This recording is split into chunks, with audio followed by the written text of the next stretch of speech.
মেমারি বিধানসভা এলাকায় বিজেপির পরিচিত মুখ বিশ্বজিৎ বোস, যিনি বিধানসভা নির্বাচনের আগে বিজেপি প্রার্থী তথা বর্তমান বিধায়ক মানবগুহর নির্বাচনী এজেন্ট হিসেবে দায়িত্ব পালন করেছিলেন এবং নির্বাচনে জয়ের পর বিধায়কের ঘনিষ্ঠ প্রতিনিধি হিসেবেও পরিচিত ছিলেন। তাকে দল থেকে সাময়িক বরখাস্ত করা হয়েছে। দলীয় সাসপেনশন পত্রে উল্লেখ করা হয়েছে নির্বাচন পরবর্তী সময়ে তার বিরুদ্ধে ভয়ভীতি প্রদর্শন, হুমকি দেওয়া এবং গোপন রোগ লুকিয়ে রেখে দাম্পত্য জীবন নষ্ট করছেন।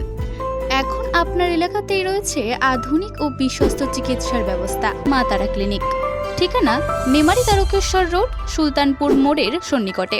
যোগাযোগ 8967764684 এই নম্বরে। একাধিক দল বিরোধী কার্যকলাপের অভিযোগ এসেছে, যা দলীয় শৃঙ্খলা ও সংবিধানের পরিপন্থী এবং অত্যন্ত লজ্জাজনক। পত্রে আরও জানানো হয়েছে, পশ্চিমবঙ্গ বিজেপি শৃঙ্খলা রক্ষা কমিটির সুপারিশ এবং রাজ্য সভাপতি তথা রাজ্যসভার সাংসদ শ্রমিক ভট্টাচার্যের নির্দেশ অনুযায়ী এই অভিযোগগুলির বিষয়ে আগামী 7 দিনের মধ্যে লিখিতভাবে কারণ দর্শাতে হবে বিশ্বজিৎ বোসকে। পাশাপাশি পরবর্তী নির্দেশ না দেওয়া পর্যন্ত তাকে দল থেকে সাময়িক বরখাস্ত করা হয়েছে। উল্লেখ্য, গত 6 জুলাই শ্যামাপ্রসাদ মুখার্জির জন্মবার্ষিকী উপলক্ষে মেমারিতে আয়োজিত একটি অনুষ্ঠানে বিজেপির দলীয় পতাকা খুলে ফেলার অভিযোগ উঠেছিল বিশ্বজিৎ বোসের বিরুদ্ধে। রাজনৈতিক মহলে এখন প্রশ্ন উঠছে, সেই ঘটনাই কি তার সাসপেনশনের অন্যতম কারণ? এই বিষয়ে বিজেপির মেমারি বিধানসভার কনভেনার শৈলেন বিশ্বাস কি বলছেন শোনাবো। আমাদের ভারতীয় জনতা পার্টি যে এতদিন তামাদ বহু আগে ক্ষমতায় আসতো, কিন্তু দল আস্তে আস্তে আস্তে আস্তে করিয়া চতুর পরে আটঘাট বেঁধে তারপরে আমরা 21 সালেই ক্ষমতা আসতাম, এর চেয়ে ভোট বেশি পেয়েছিলাম। কিন্তু এমনই একটা দল, এখানে চুল পরিমাণ যদি কেউ কোনো দলবিরোধী কাজ করে, পার্টির বিরুদ্ধে দুর্নীতির কোনো জড়ানো থাকে, তাকে দল রেহাই দেবে না। তাকে নিশ্চয়ই আমাদের যে মানে রাজ্য কমিটির যে সমস্ত নেতারা এবং আমাদের রাজ্য সভাপতি এবং আমাদের শৃঙ্খলা কমিটির যে প্রতাপদা, ওনরা এই সমস্ত মানে বরদাস্ত করবে না।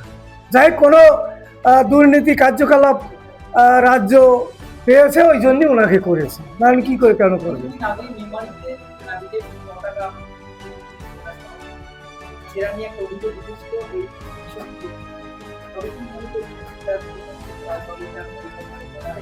সেটা আমি বলতে পারবো না।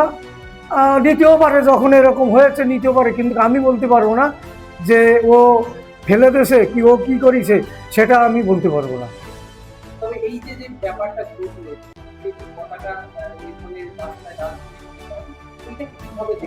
এটা মানে যেই করুক চরম অন্যায় করেছে। মানে দল ক্ষমতায় আসার আগেও এরকম কোনো কাজ মেমারির বুকে হয়নি। দল ক্ষমতা আসার পরে কেন এই রকম একটা ডাক্তার শ্যামাপ্রসাদ মুখার্জি, তার অবদান এই পশ্চিমবঙ্গে ভারতীয় জনতা পার্টি আসার, তার হচ্ছে বড় অবদান। এর ভেতরে আছে অনেক রকম দলবিরোধী কাজের জন্য তারা যুক্ত, হয়তো সেইভাবে রাজ্য মানি করেছে, কিন্তু কে পতাকা ছেড়ছে, কে কী করেছে সেটা আমার নলেজে নেই এবং আমার কাছে কোনো খবর ওই ধরনের নেই। শুনেছি আমি,